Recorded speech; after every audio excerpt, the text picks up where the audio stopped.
Hey there, this is Mr. Icarus, and welcome to yet another edition of... Actually, I'm not entirely sure how to label this one. For one, neither of these mods require a copy of Doom or Doom 2 to run. Instead, they run natively on the GZ Doom source port, so... would that make these standalone Doom mods, or would it just make them standalone games in their own right? That crunching noise you might be able to hear are the gears in my head slowly grinding to a halt. But anyway, to prevent my brain from dribbling out my nose, I'm going to refer to what I'm covering today as standalone Doom mods, because, quite frankly, any further thought on this will drive me insane. So, right, where was I? Ah, yes. Hey there, this is Mr. Icarus, and welcome to yet another edition of Doom Mod Madness. Today we've got a double dose as we take a look at not only Lycanthorn, but also its sequel, shockingly named Lycanthorn 2. Probably one of the first things that stands out about Lycanthorn is certainly its color palette, drawing from the limited color range of its inspiration, that being the OG version of what else but Castlevania. I mean, it's not really much of a surprise, you only have to look at the friggin' skybox. Trading in the whip of a Belmont for a poleaxe, however, you'll find yourself in the shoes of Rain, a vampire hunter afflicted with a mild case of lycanthropy. For all of those scrambling for the dictionary, werewolf means she's a werewolf.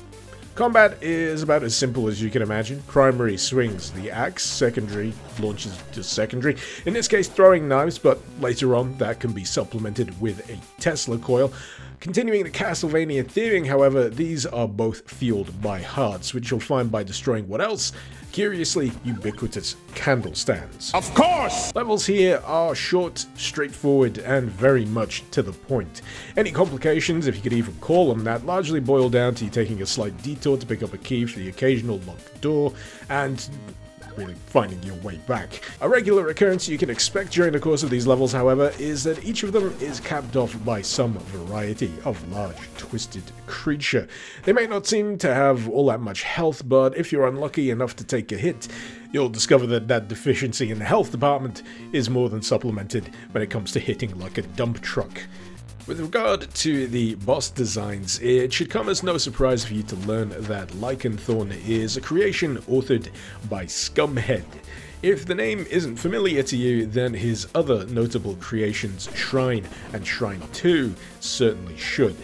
To say that Scumhead has a flair for the, let's say, disconcerting would be somewhat of an understatement, but if you think the designs of most bosses here are merely strange, then let me just say that the last boss of Lycanthorn, Vampire Noble Carmilla, absolutely takes the cake. I mean, the first phase is reasonably conventional, but when it comes to final form, oh boy.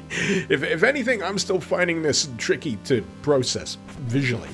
Personally, I'm gonna go with naked vampire lady riding a swole, weaponized monster vagina. Any other description I attempt honestly kind of falls apart when I try to view it as a single conjoined creature, but if anything is true, it is very much assuredly a Scumhead design. Taken as a whole, however, Lycanthorn is a fairly light experience in terms of both difficulty and length. That said, those elements don't make it any less delightful to play through. For one, there's just something cozy that I find about the aesthetic, the basic color palette, the limited number of animation frames on an enemy that others may find goofy, whereas I honestly find it endearing. And then there's the music, surprisingly not ripped from the Castlevania games themselves, but hewing close enough to the source material to most certainly fool your ears, at least for a short period of time. It's just fun to see a mod pick its theme and just so doggedly stick to it, even in the face of more modern trappings. Now, admittedly, I have indeed just breezed right through this recap of the first Lycanthorn entry, and that's for good reason, because Lycanthorn 2 offers so much more to talk about. A few more elements of inspiration have managed to filter their way into this particular entry. If you're a fan of Shovel Knight, there's a few little bits in here that'll make you sit up and go, "Whoa, whoa." Further to that, if you're an old school fan of Zelda, there is a bunch of stuff here that'll make you go, "Whoa, whoa." To say that the scope here has been somewhat widened would be somewhat of an understatement. After a few brief moments being tutorialized by new friend Alucard, you'll find yourself swiftly exiting the tavern, not into a linear sequence of levels, but instead into a big ol' open map where you can freely explore in search of the next dungeon. And guess what? This even features an honest-to-God day-night cycle. I mean, sure, the transition between the two is a little bit abrupt, but there's nothing quite like having the veil of night descend, and then witnessing some nearby enemies erupt inexplicably into what looks like a combustible rave. In any case, your first main task is to clear out the undead from a local graveyard out back. Here you'll be able to put into practice Rain's tweaked moveset, which now places her in a much more close-range melee category. Primary still swings the axe, the secondary now delivers a swift kick, but as for what the hearts now fuel, that would be an additional special which allows you to douse enemies in holy water.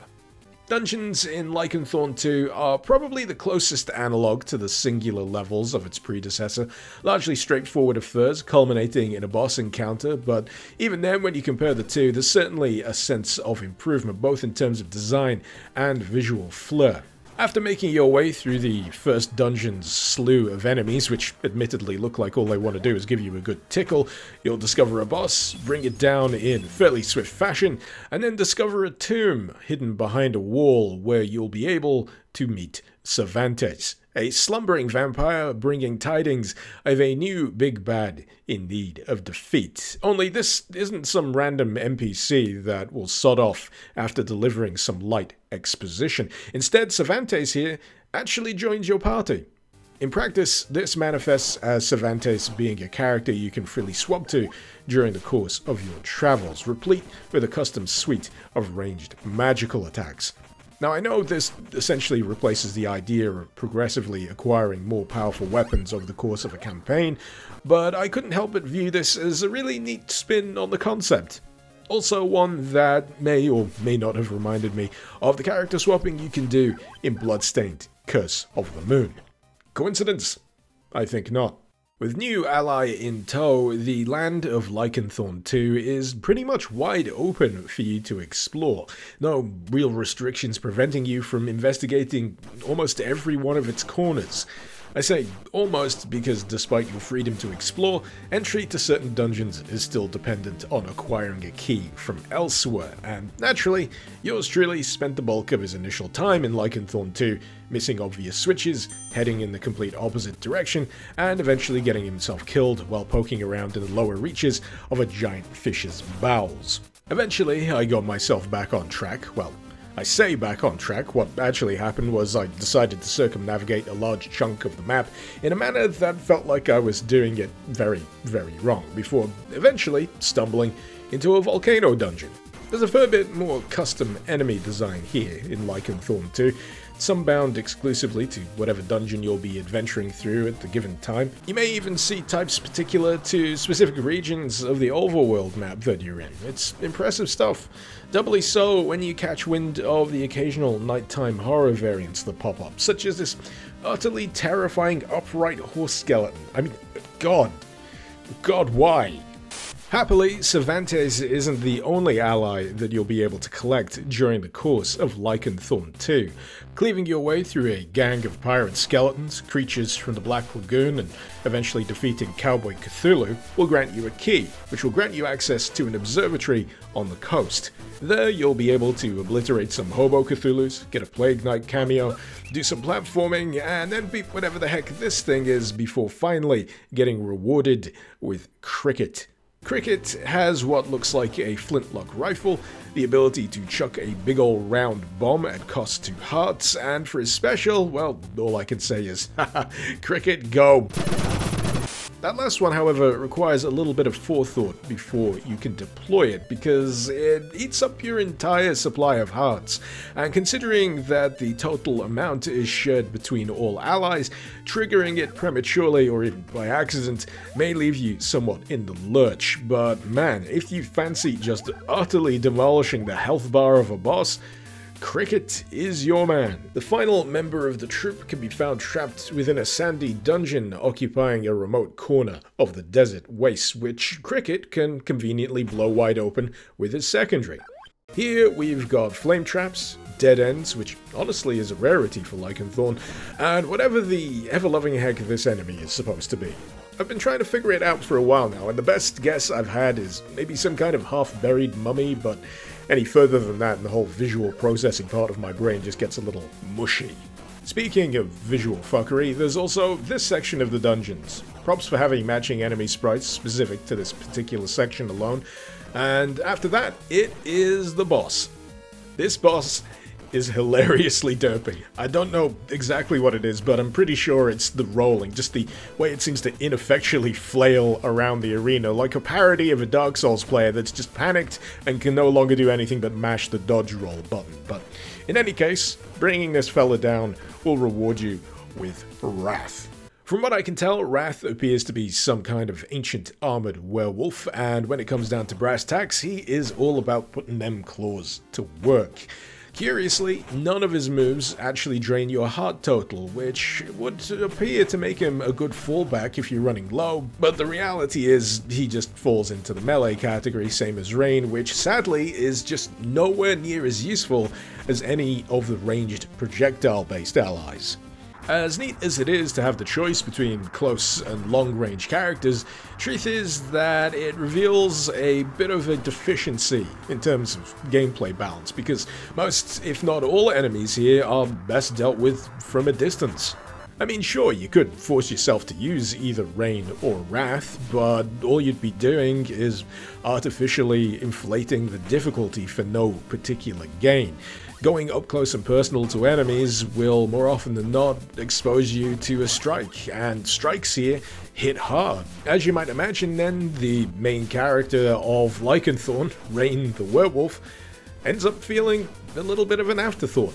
The equivalent of the starting pistol in a weapons mod that you just forget about as soon as you acquire something more effective, and somewhat sadly, Wrath falls afoul of the same unfortunate fate.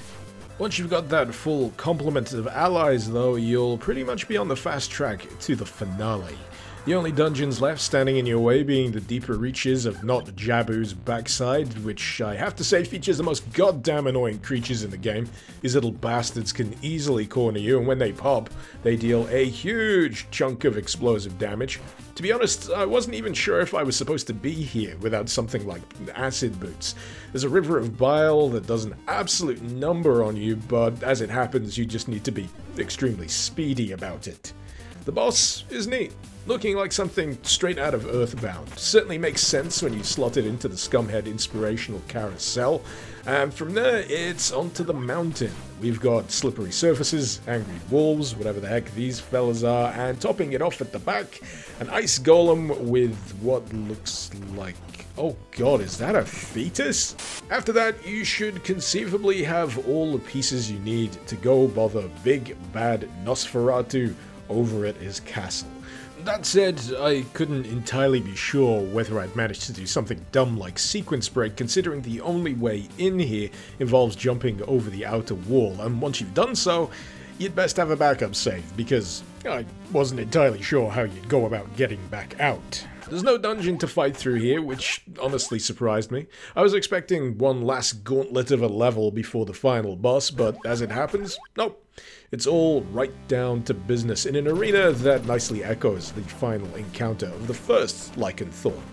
In a similar fashion, Nosferatu has a final form, and if you think nothing could be as strange as Carmilla's swole monster vagina, well, oh boy, say hello to the six-titted dickhorn abomination that is Nosferatu when he decides to take the limiters off. I'll be honest with you, it's not an especially hard fight, especially if you've mastered the fine art of strafing and keeping your enemy beyond arm's length, which again takes Rain and Wrath right out of the picture when it comes to keeping your health at a reasonable level. If anything, it's a distillation of the essence of the Lycanthorn games. Aesthetically, it's right on the money, but when it comes to the element of challenge, it's back at the tavern, getting drunk. I have to admit, I do find it a little frustrating that the core moment-to-moment gameplay here is as basic as it is, especially regarding the fact that a few of these allies functionally go to waste. Despite Lycanthorn 2 being a nice evolution of the foundation that was laid down in the original entry, I feel like it could have gone much further, especially with that aforementioned gameplay. I mean, this swappable roster of allies could conceivably open up all sorts of interesting possibilities. You could introduce much more complex encounters, think shielded enemies that are immune to projectile attacks. That way you're forced to take that risk of using a melee character, getting up close and personal. You could even add some enemies that harass you around the immediate area, keep you on the move. Even encourage mid-fight character swapping, and right there, you've got yourself a much more interesting kind of dance. That said, I didn't really regret my time spent with either Lycanthorn entry.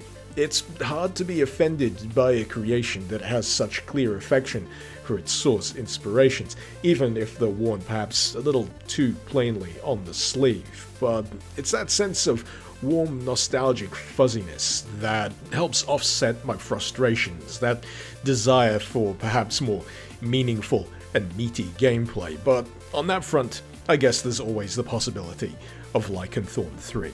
All things considered, I found the experience of playing both Lycanthorn and Lycanthorn 2 to be a relatively breezy and enjoyable experience. My criticisms aside, it's a fine way to spend a few hours, and if you happen to be in the mood for some retro-styled monster slaying featuring a werewolf vampire hunter that may or may not have distracting cleavage, then you can do it damn sight worse than giving Lycanthorn or Lycanthorn 2 a whirl. In that regard, you'll find the links, as usual, in the description below. Hopefully you've enjoyed this video. Feel free to let me know what you thought in the comments, and feel free to suggest any mod you'd like to see me cover in future editions of Doom Mod Madness. This has been Mr. Icarus. Thank you very much for watching. Icarus out.